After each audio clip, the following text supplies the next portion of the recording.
столкнуть животрепещущую современность с воспоминаниями о чем-то, что было сходно с нею, но случилось в далеком прошлом. В этих контрастах скрыто неповторимое очарование. Эти слова Марка Твена я поставила эпиграфом к своей книге «Былое и моды».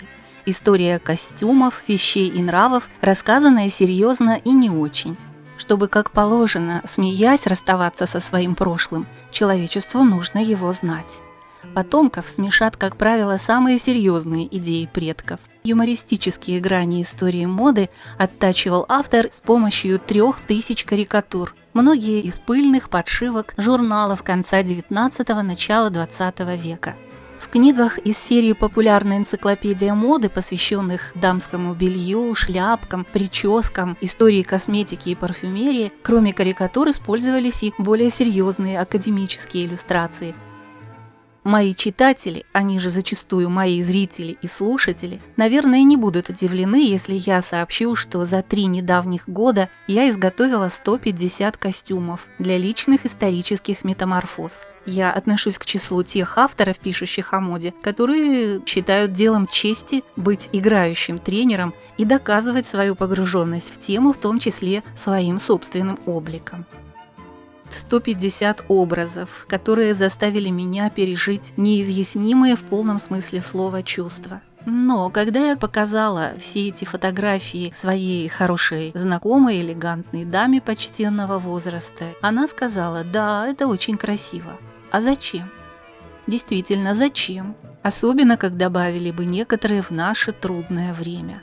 Чтобы получить исчерпывающий ответ на вопрос, что нужно для счастья, каково его главное условие, я предлагаю посмотреть на детей.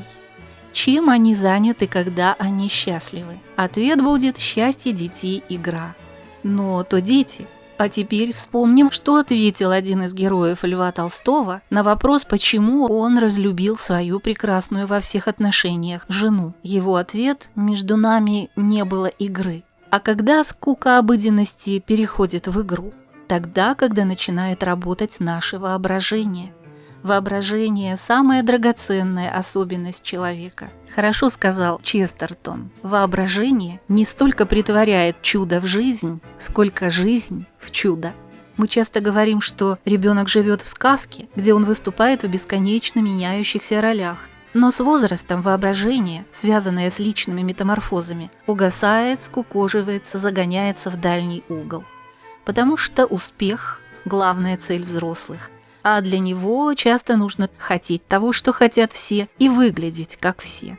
Мужчины и женщины в одинаковых тренировочных костюмах стоят перед великолепным буйством красок и форм былых эпох, так никогда и не соединив в своем воображении себя и все эти ленты, банты, корсажи, треуголки, пряжки, потому что нужно же быть современным человеком. Как сказал древний восточный философ еще в IV веке до нашей эры: все, что разнообразно, это жизнь, все, что одинаково, это смерть.